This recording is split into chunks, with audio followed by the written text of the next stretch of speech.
Tim Linder here. Let's talk about how to go about doing a little exercise, something similar to these beautiful poster examples from Jared Gibson here on Behance, where they've taken sort of a silhouette, a vector silhouette of a iconic sort of shape, Homer Simpson here, or a pack of cigarettes, all these different shapes that you might choose, and then maybe including some typography inside of it. If it's a movie, maybe it's actors from the movie or specific quotes from the movie, or maybe it's a song and it's the lyrics from a song or something like that you might want to include in there. One of the things that you see in here that makes these quite handsome is just the limited choice of typography font choices, first of all.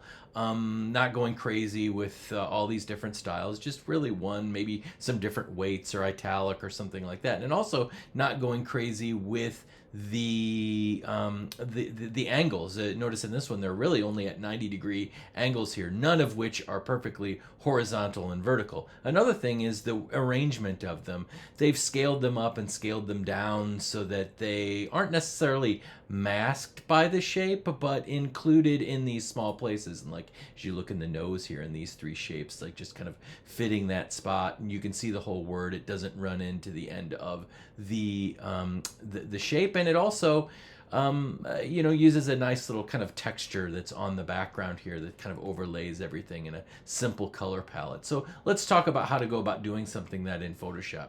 So I've started with this iconic Cardinals logo here. It's a shape layer. We should all know how to create those sort of things at this point. I've made it red, and I'm going to start with that basic shape, and then I'm going to start putting some typography in there.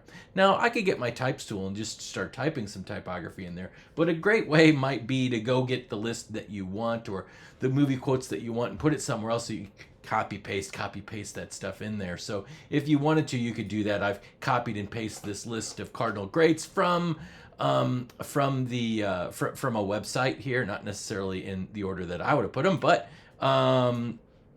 nevertheless, grabbing Albert Pujols' name here, and I'm going to put him in. Now, one of the things that you may also want to do is I've locked this layer. I selected it and locked this layer. If you don't have it locked, then it's going to want to kind of include or put the type on the path, or include it inside of this shape. I just want to kind of use this shape as reference for now. I don't really want to make sure my type goes on the path necessarily for this assignment. I'm going to hit lock. Now, there are some students that have done some creative things in the past. Here are some other examples of this in the past where they've maybe not used the entire shape, or they've used some different color choices, or they've actually done some type on path here where it actually kind of conforms to the shape of the object. So you can take a look at some of these other ones and very, very, very beautiful examples of going through and creating this sort of assignment, right? So if I were to come over here now and I'm going to put Albert Pujols' name in there, I'm going to click and hit paste. Now I may want to hit Command T or edit transform and transform my type. Now I can also go up my move tool and show my transform controls and move it that way so I can fit Albert in there. Now I can also hold shift as I move out of here and rotate so I can make sure I get it at this kind of 45-degree angle. Now you don't have to do it exactly like this, but maybe that's a way that you want to go about doing it. Now I'll complete that. Now I'm going to start adding some other names here. I'll go out to my Word document, and I'm going to scroll down and get another one of my faves here. Where is he? Oh, there he is. Should be way up higher than 65 here. Oh, there we go. Willie McGee. All right. Copy.